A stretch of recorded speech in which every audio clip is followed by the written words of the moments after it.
Good morning, good afternoon, good evening from wherever you're watching. I'm so excited to have you in this space. And first, if this is your first time, I want to welcome you. My name is Jesse Maina. I have been an international student here in the United States for the last 2 years. And today I can comfortably say that I have completed that journey. And I'm so excited because I'm going to show you something. I've been waiting for months and it really means a lot to me. And that's why I decided to do this video or to make this video, because I want to give some hope to to that student who has actually who has a dream of one day doing his master's studies or doing his or advancing his education, not only here in the United States but wherever that student is. I want to give some hope to that student who is currently doing his own master's and feeling like, wow, this has been too rough for me. It's been so challenging. I don't think I can make it. I want to give some hope to that prospective student who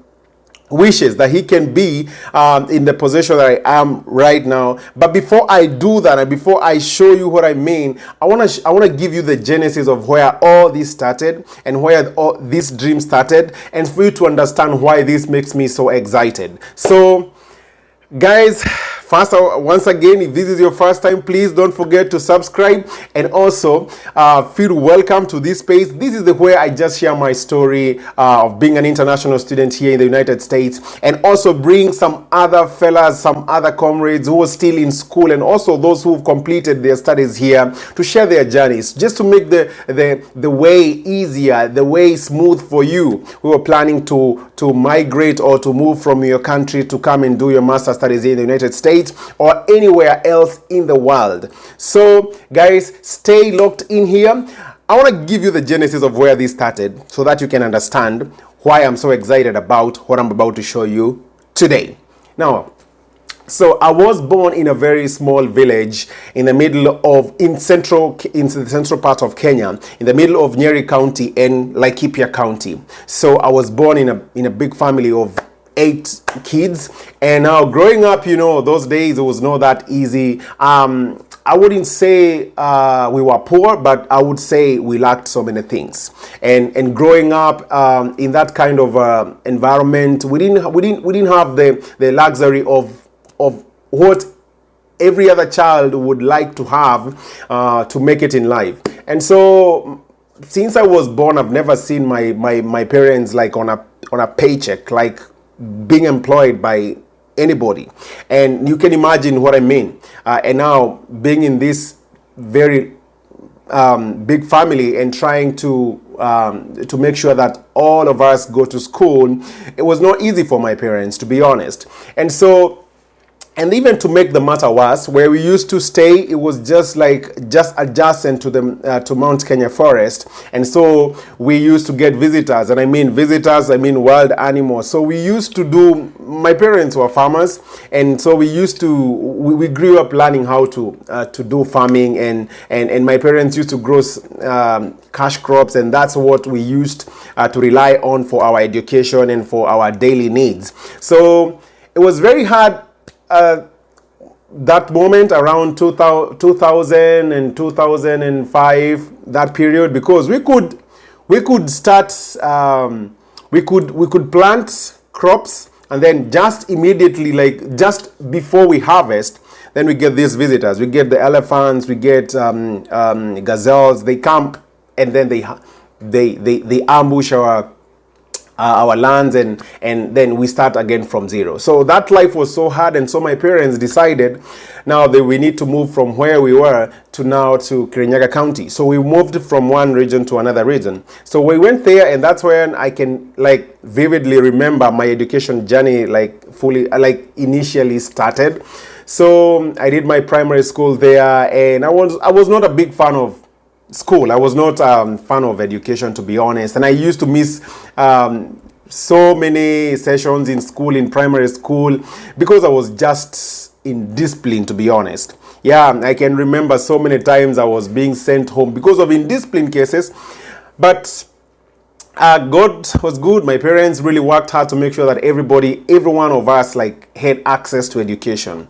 You know, as I said, we weren't poor, but we lacked so many things. And I think my parents, and especially my dad, really knew that the only thing that he can give us is access to education. And he used to tell us, like, you know, my sons and my daughters, the only thing I can give to you is education. And he really tried so much.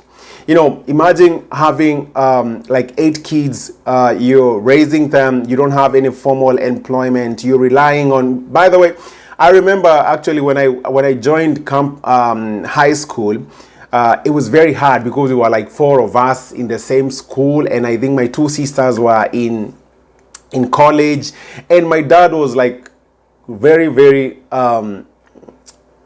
you know, it was tough. It was tough because we used to, I remember, like, most of my high school, I started on bursaries, you know. There's this a government fund that is allocated to constituencies, and my dad used to apply. You know, it was like he's only supposed to apply to our constituency, but my dad used to go an extra mile to applying for even more than 4 constituencies. I don't know how he used to do that, but he used to get that. But even as I'm telling you this, life was not easy. I remember there was a time in Form 2, in my second year in high school, I had to stay home for a full term because I couldn't afford a tuition fee, and that really made me feel like, man, I'm not for this. I'm not for this, and I feel like, you know, and I was still in my teens, I think, yeah. So I was like, my parents don't want to educate me. My parents don't, but you know, I was just stupid. But in the real sense, my dad really wanted us to get education, and well, I started seeing the sense of it when I approached my final year in high school, and I did my best. I did my best. But now, I remember one time my dad told me before my final exam, final year exam, he told me, you know, son, the only thing that I have tried to do is to make sure that you and your brothers and your sisters get good education, so that if you get good education, then it will open doors for you. And that's when I started now seeing things in a different way. And my dad really meant it, because he didn't have a lot that we could inherit from him, but he wanted us to inherit education from him. Him himself did not get a chance to be in school, because I remember he used to share stories about how he went to school and how his parents were, he never lived with his parents because of the independence period. His dad was captured, his mother died when he was very young, and he couldn't like keep up to school. So he didn't even have a chance. But the good thing, he knew the value of education, and he never wanted his kids to grow up like he did. So all he wanted is to make sure that he gives his children good education, and he did. He actually tried so much, and that's why I'm so excited, because now I can comfortably tell him and say, like, Daddy, I made it. Your efforts, your sleepless nights, your man, it was. I remember very well. There was sometimes we used to have conversation with him, and he could tell me, you know, I've tried my best. I've exhausted everything. I've sold all the animals I have for you to be in school, but it's still not enough. And as I've mentioned, there was a period I missed school for a whole term, and I couldn't see myself being in school again. But God came through in a different way, and I was back to school. And in my final year, I knew, like, very few months to the final exam, that's when he told me, son, you're gonna have to do this, because if you do this, he knew, like, if I pass in my Form 4 my final exam, then I had a chance to be in campus, and he knew if I get into campus, then I had, like, the probability of my doors opening were very high. And so that was 2013. So I did my final year exam, and I failed. And I failed in a manner that was really hurting, because I missed campus with only 1 point. My GPA could not allow me to, or we used to call the cluster points, could not allow me to get into campus. And I felt like I've betrayed my dad. He has really worked so hard. I felt I've betrayed my parents. I felt like I've betrayed my village, because where I come from, not so many people had the chance to go to campus, to be honest. And so I was this kind of a kid who was so many people had hope on me, and I felt like I've betrayed them.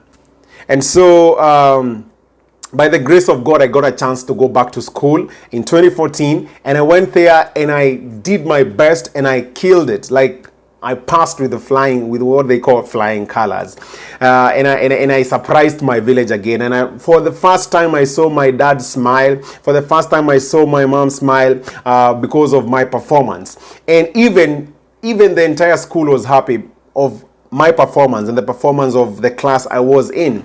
So from that time, I started now. I got a chance I got a chance now to go to do my undergraduate.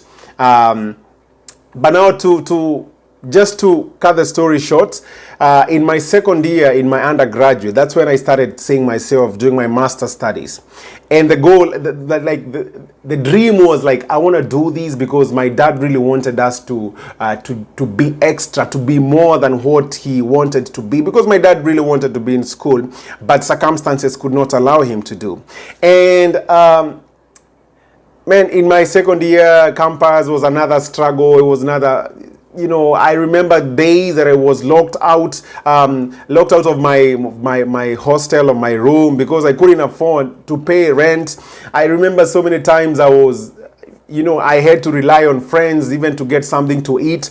I remember there was even another day I was sharing with my friends here about my life in campus, of how one time I I slept on an empty stomach, only having a chewing gum for the night. For like 24 hours, I only had like a chewing gum. So life was, in short, life was very hard in campus. But at the same time, my dad used to tell me, it's just for a season, just for a moment. Keep on there. I had all the chances to drop out of school. I had all the chances to get into drugs and to do all things, because I was living with people who are doing drugs. My village, most of the young people were already in drugs, and so I had all the chances to get into that. But I really wanted to make my dad proud and my parents proud, and that's why I'm making this video for today. And this, I want to dedicate it to him, because I can comfortably tell him, Dad, now whatever you wanted your son to be has become, because I have achieved whatever you wanted and actually surpassed whatever you thought that I could. And I'm so happy for that. And I want to tell you, if you have a dream, now before I come to that, now in my second year, I started saying, I wish I can do my master's before my 30, before I am 30. One thing I knew, that I was very 100% sure that my parents could not afford that, because even in campus, it was very hard even to navigate to final year. So I was very 100% sure they cannot. One thing I also knew, the job market in the country was terrible. So there was no way, and it was very expensive actually to study, to finish campus, my undergraduate, and then start thinking of doing my master's. And so I had a friend who we started brainstorming on how to go about it. It was just a dream from nowhere. I never knew that it can be a reality. And now when I started manifesting about the dream, I started telling myself it's gonna happen. And one time that I saw like a door is opening, it was when my colleague in my classmates, my coursemate, let me say, in my undergraduate, got a chance to go and study in UK for his master's in cybersecurity. And then I was like, man, this is possible. It can be done. And then so I walked with him in his journey up to the point that he flew to London to do his master's. And then now I started seeing like it can be possible, because there's no any difference between him and me. So I started seeing it. Then God opened, because I kept on manifesting and kept on saying, God, I want to do my master's and I want to do it. I don't know how it's going to happen. I don't know how you're going to make it happen, but I just know you will make it happen. So immediately, like I completed my undergraduate, and the second time I saw my dad smiling in the graduation arena. And let me tell you, at that time, I used to do poetry, and I had a chance to perform before dignitaries, before senior people in government, before senior management in school, and before thousands of students. And I saw my dad smile for the second time. And I knew it is not over. So luckily enough, I got a job after that. Immediately I got an internship. I worked, that internship translated to a temporal employment that I worked for 2 years and a half, almost 2.5 years, up to the point God opened a door for me to come and study here on a student loan. You know, I never knew like you can come and study here in the US on a student loan. And then let me tell you one thing. If you manifest something, then God's bring you people who will walk you through your dream and who will hold your hands to achieve whatever you want.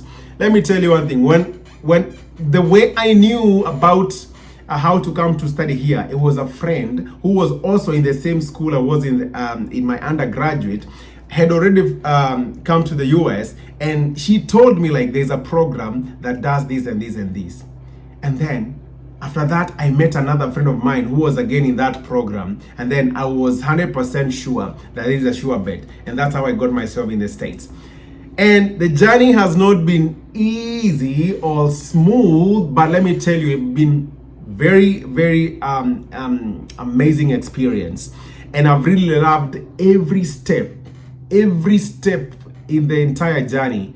It was worth it. And I can tell you, if you're watching this, if you have a goal, if you have a dream that you hope that one day you will achieve, please don't write yourself off. Don't you ever stop believing in yourself, because the moment you start manifesting about it, it's gonna happen. I've seen it happening. You know, I came here on that student loan, and then things happened, and then they reached a time like I couldn't get that student loan again, and then I was like, now I'm stuck in the middle of the program. But I kept manifesting, and I kept trusting the process and trusting God.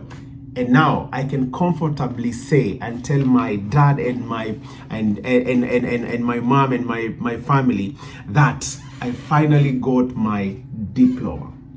You see that? Do you see that? I finally got my master's diploma, and I'm so happy, and I want to dedicate it to my parents, because they have really done so many things. I cannot even exhaustively tell in this short video.